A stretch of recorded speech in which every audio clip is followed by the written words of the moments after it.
কোরবানির গোশতকে 3 ভাগ করবেন।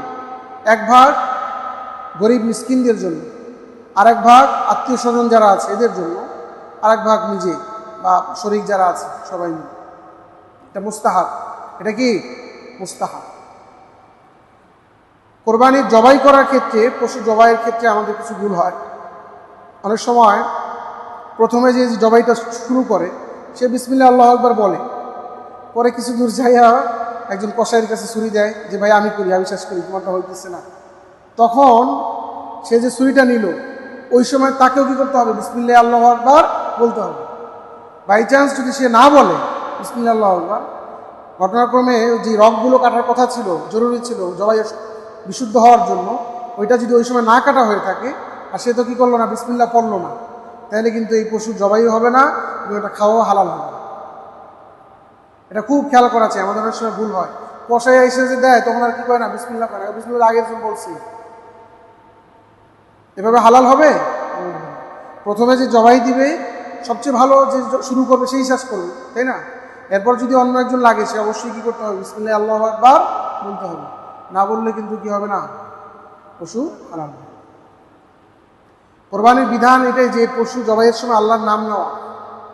লিকুল্লি উম্মাতিন জাআলনা মানসাকান, আল্লাহ তাআলা বলেছেন প্রত্যেক জাতিকে আমি এরকম কোরবানির বিধান দিয়েছি। কেন দিয়েছি?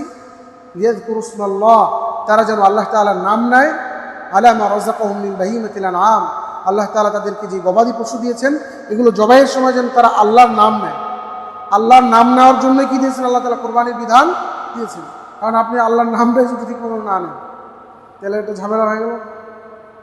এই বিষয়ে আমাদের কী করতে হবে? খুব খেয়াল রাখতে হবে। কোরবানির মাসআলার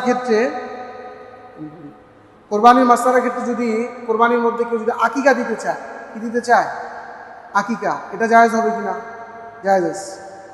কোরবানি ধরেন গরু 7 নাম না, আপনার ছেলে আছে, ছেলের আকিকা করবেন, 2 নাম কোরবানির মধ্যে দিয়ে দেন, সমস্যা নেই। মেয়ে হইলে কয় নাম? 1 নাম দেন, এটার কি আছে? জায়েজ আছে। কোরবানির গোশত বিধর্মীদেরকে দেওয়া যাবে কিনা? বলে হ্যাঁ দেওয়া যাবে, সমস্যা নেই। এরকম আরও কিছু বিষয় আছে।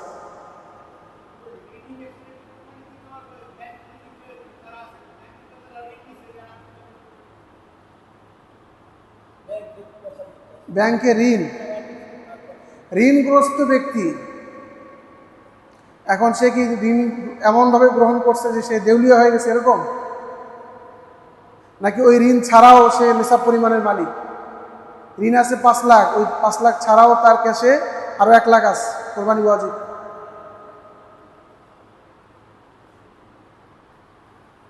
বুঝতে পারছে?